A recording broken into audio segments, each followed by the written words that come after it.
Hello, dear book dragons. It's already June, and I'm going to talk to you about the books I read in May.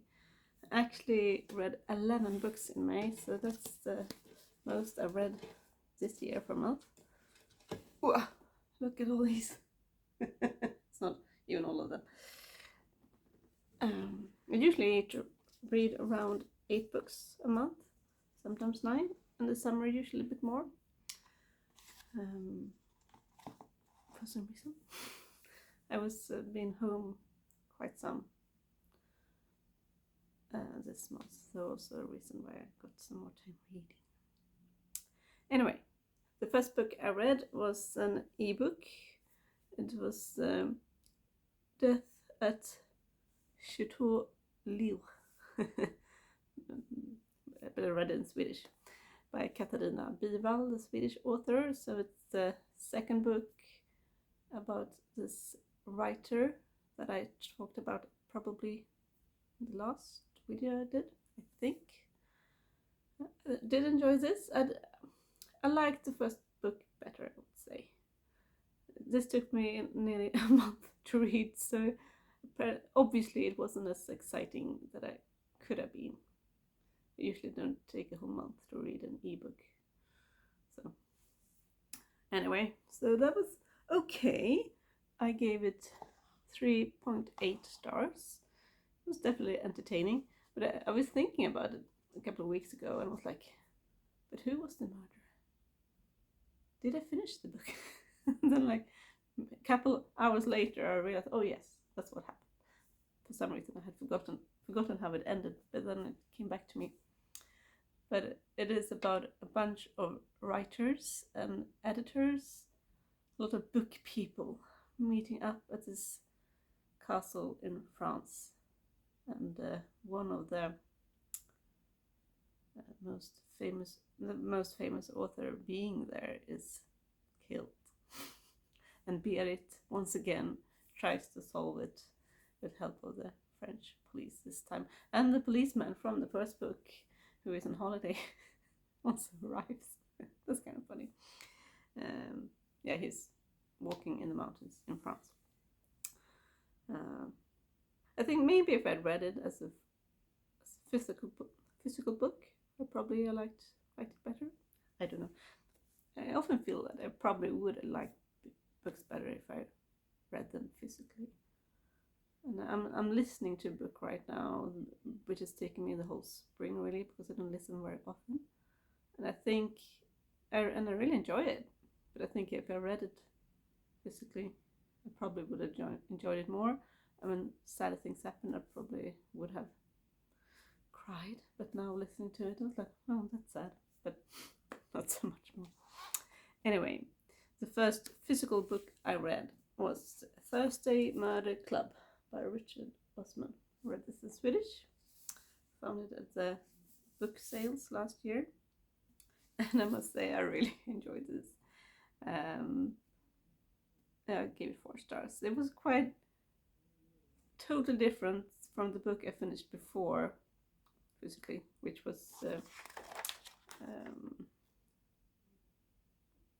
The Book of Longings, and that was really, I mean, deep, dark, sad. And this is totally different.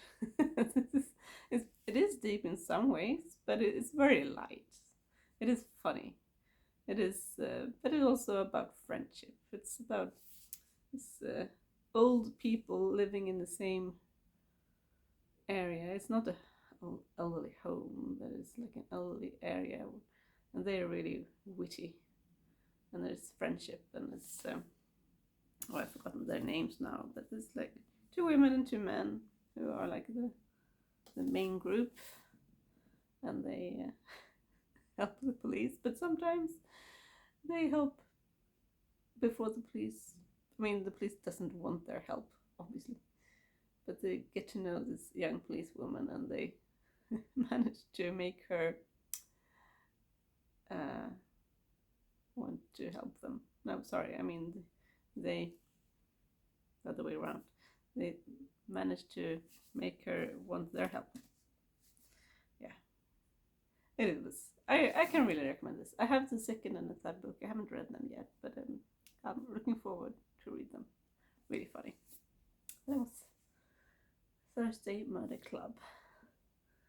And then I read another ebook, which also took me almost the whole month.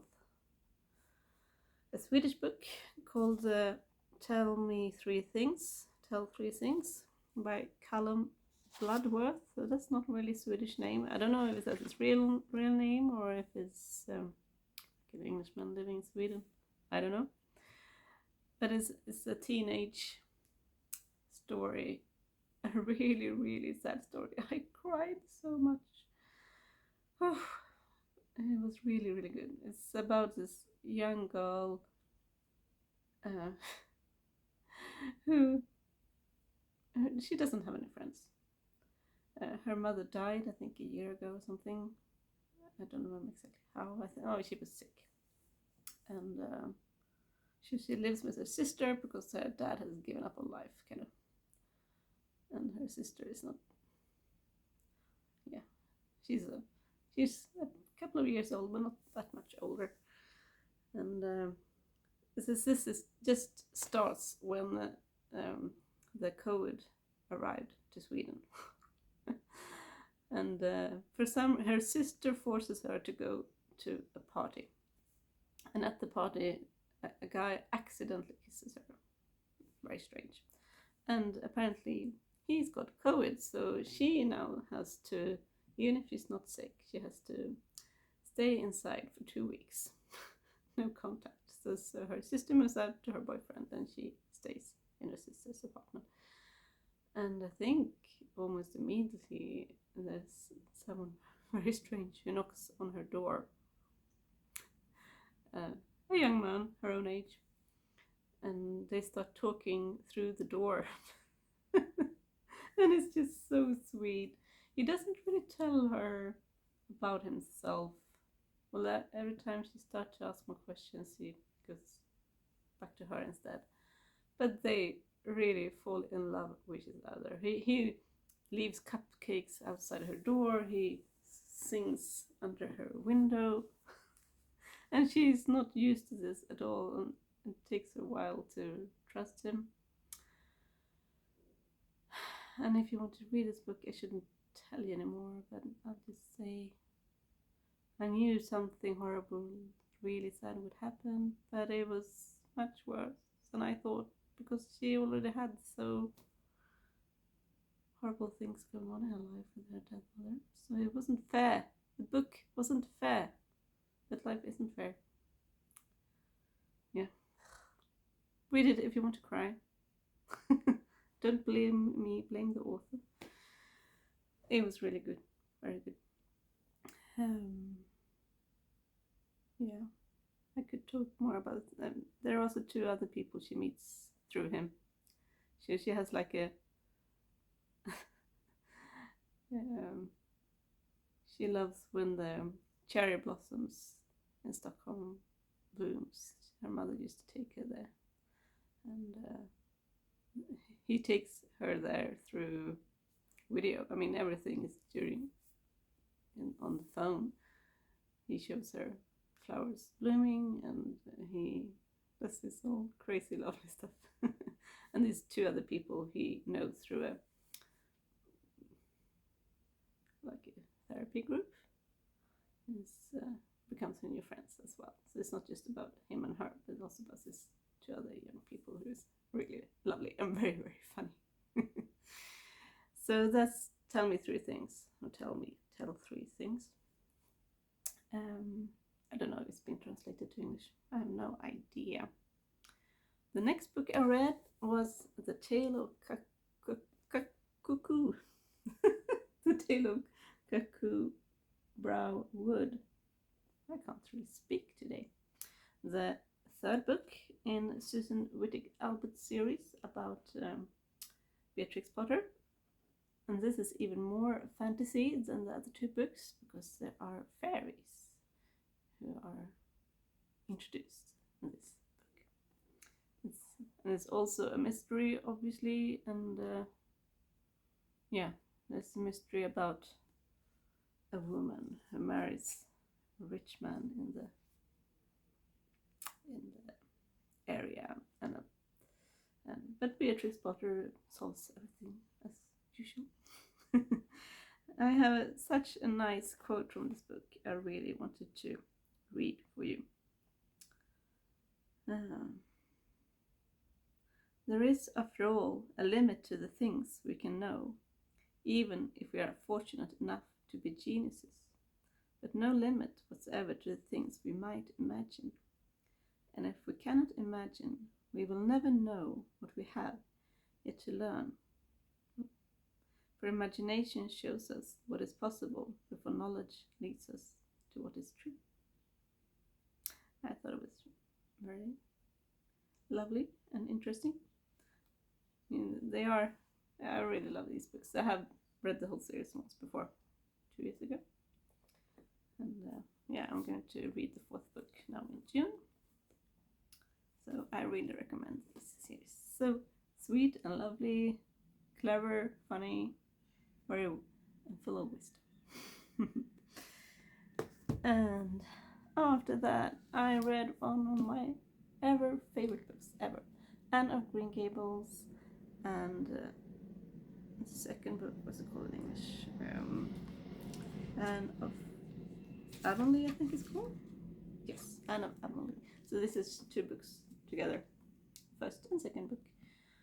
And I don't think I have to tell you so much about this book. It's one of the most famous children's books there are. I've had this since I was a kid. So I've read this many, many, many times. I decided to read it in Swedish this time because, it feels very nostalgic for me to read it in Swedish. Because I read the first book actually in English last year. It was so different.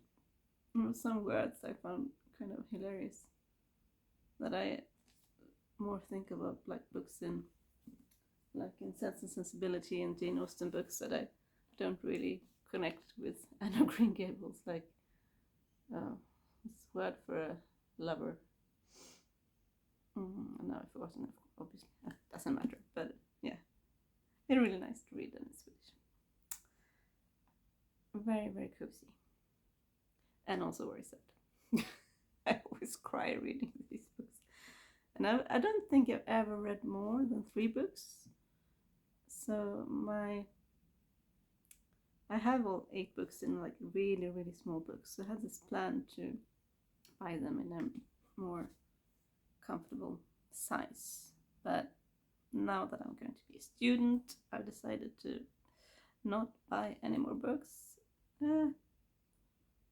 But I can do that after next year when I'm going to start studying music in September and we'll finish in June, so maybe I can get them for Christmas, or I'll just buy them next year because there's no hurry.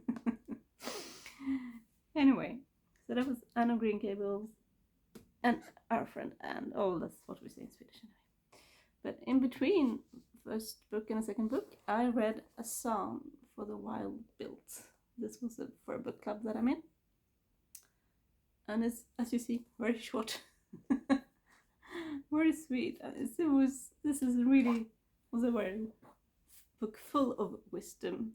It's about a young monk in a kind of future world where there used to be robots who helped with everything, but there was like a revolution where the robots decided to leave and go out in the wilderness because that's where they wanted to go, and the humans were like, oh yeah, you've done your job, thank you, you can go. And this young man, he's been living in the same place most of his life, and but he feels restless. He feels like he needs to do something else. He's bored and a bit depressed, I think, and he decides to become a tea monk, which means that he'll travel around letting people tell him his problems and he will make them tea. It's really sweet. So like kind of therapy with tea. And he does that for, I think, 2 years or something, and then starts feeling restless again. And he decides to go into the wilderness and to do something new, see something new. And of course, he meets this lovely Robert. I don't think they call them robots. Anyway, it's so funny that this Robert is much more wiser than he is. They have this lovely discussions about purpose in life, because Robert tells him we don't have to have a purpose. The only purpose is to be who you are, kind of. I do feel this is too short. There is a second book, so I will read that at some point. I just felt it was a great ending, but I felt why didn't you just put them in the two books in one? What was the reason to make this short? I don't know. Maybe it's meant for younger people, but what does that matter? Young people can read thicker books as well. I really like this book. I gave it where are we? 4.5 stars. So I recommend this if you want to read a futuristic book that's not at all dark. It's really sweet, a little bit strange. Then I read one of the best books I read this month. A new book for me, a new author for me, and this is now a new favorite author, I must say. Curious Tides by Pascal Lachelle. So this is actually the only real fantasy book I read this month. Shocking, right? Usually I think I read more fantasy books than other books, but this month, not. I didn't. This is just great. I would say it's kind of a mix of the Starless Sea and now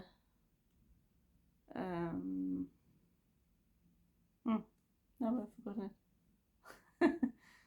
Well, like more adventurous. The Darkling. Well, mix of the Starless Sea and fantasy books at a school. Because this is set in a world, and they have this beautiful map. Aldrin College and Waldersea. Yeah, the island where the school is called Elegy. And everything is around the moon. So they're the sacred lunar houses and their tidal alignments. So the students who lives in house new moon and born under a new moon are healers, seers, shadow guides, dark bearers. And the students who are born under house waxing moon is sowers, glamours, amplifiers, wordsmiths, and so on. So there's the house full moon, house waning moon, and house eclipse. And the house eclipse, they are very special people, and not very many people, obviously. So actually, I think it's only 2 students there. And this is about a young girl who lost her best friend and most of the students in her class the year before in this dangerous cave where the flood take them. And she was the only one who survived. She goes home under the summer, and she's just the book starts with when she's back, really back to school, and she has this new strange feeling in her that's something is wrong inside her. I mean, she's grieving, obviously. She lost her only good friend she's ever had, really. And I really like this book. It's, as I said, the magic is so unique with this moon stuff. She's a healer, and her friend used to be a dreamer, so she could walk in dreams.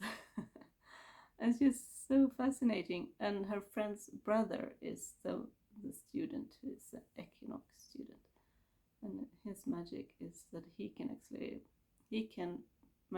manipulate time, but because he is born under eclipse, he's very scared of using his magic, because they have this thing that eclipse students can, if they're not careful, kind of implode.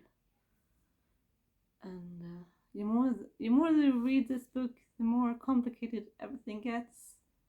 It's just so intriguing, and I mean, some parts are very obvious, like the love parts is very obvious, but the magic part and the whole society and what's going on outside the school is totally different. There's this hidden society, that's not the right word, but a special society, a secret society, where it becomes clear that her friend was part of that secret society. And of course, our girl, Emery is her name, wants to know what happened, why she died, everything. And yeah, this is the first book in a series. The second book, I think, comes out in the autumn, so that will be one of the few books I will buy. I won't wait for that.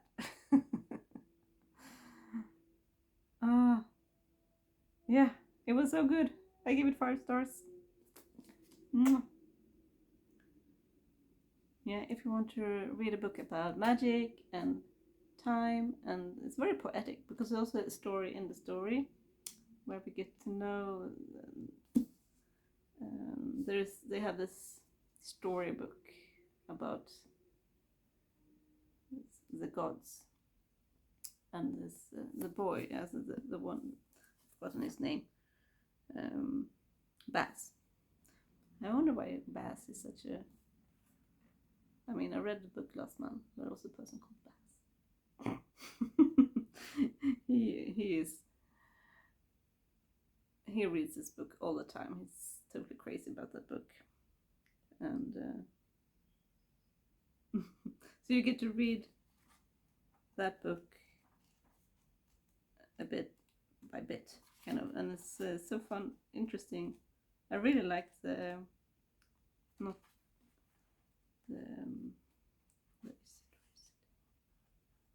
every time you read that story, the background is black. That's really cool. So read this book, it's so good. Yeah, and then I read something totally different, and that was Rebecca, for another book club I'm in, by Daphne du Maurier, a real classic, also a quite thin book. I read it really, I read this in 2 days. It wasn't as scary as I thought it would be. I mean, it is mysterious and a bit dark and weird, but not as weird as I assumed it to be. I read it in Swedish, because this is a book from the library, and I didn't find it in English. I probably would have liked it even better if I read it in English, because it was a very special way they talked in this book. The person, the head person, you never get to know her name, which is very special, because Rebecca is not the head person. She is the late wife of the man the other girl meets and marries, and he takes her to Manderley, where he used to live, and Rebecca's ghost is everywhere. And this is this kind of spooky woman who works there, And she's the one who is creepy, really. And strange. Really strange. She was obsessed with Rebecca. But I enjoyed this a lot. I gave it 4.5 stars. Oh yeah, I lost my track of what I was going to say. In the Swedish, I don't know, it's probably must be the same in the English, of course, but there's like when the conversations are very short, when she wants to say yes, she only says yes, and says yes, yes, yes, all the time. Yeah, probably because she's very insecure, I guess. She is very insecure, but it does get better. And it was a very abrupt ending. I mean, you from the beginning of the book, you know how it will end, but you didn't really think about that while you're reading it. But it also still was like, oh, okay, that was the end. Weird. Anyway, that was Rebecca. And then I read The Winter Sea by Susanna Kearsley, also now one of my favorite books of this month, and also a new favorite author because I haven't read anything by Susanna Kearsley before. She's from Canada, and but this is set in Scotland, and it's set in 2 times, so it's nowadays and in the 1708. So it's about the Jacobites, and they're waiting for their king to come back from France. And so it's a lot of history. It's very romantic. It's it's a sweet romance, both in this time and in the other time. And what's really interesting about this book is that the book that's now is about an author who is writing a book. And in the beginning of the book, she's living in France and trying to write a book. It doesn't go so well, but she goes to Scotland to meet her editor, who's just got a baby. And before she goes there, she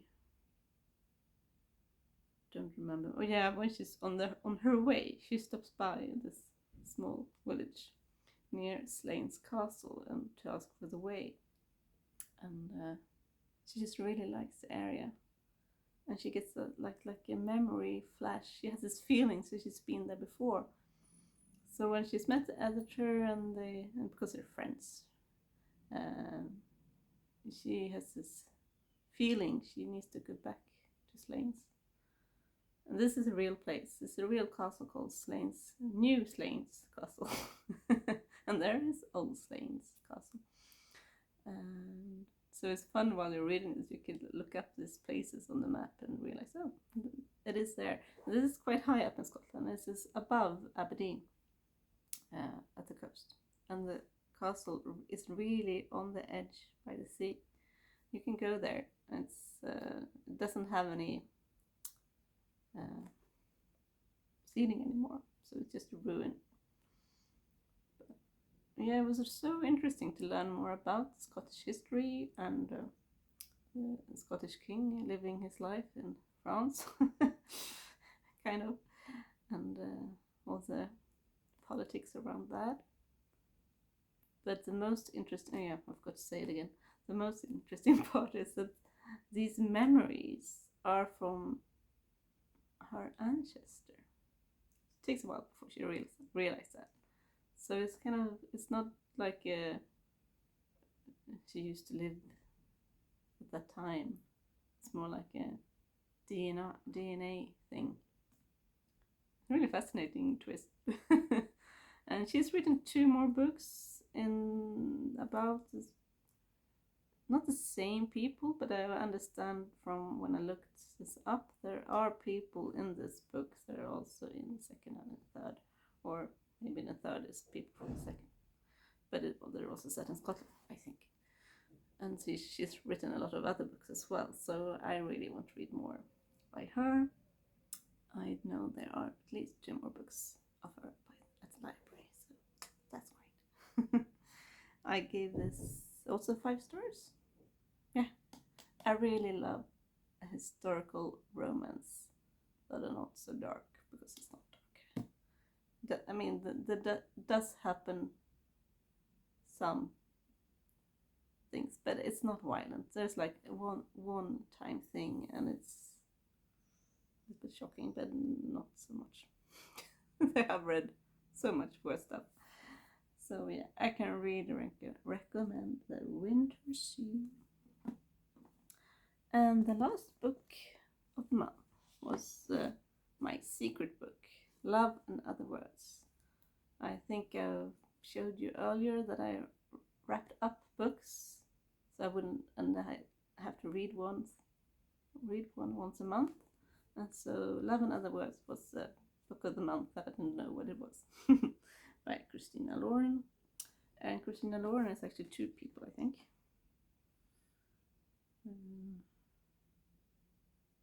Yes, exactly. And I gave this 4.2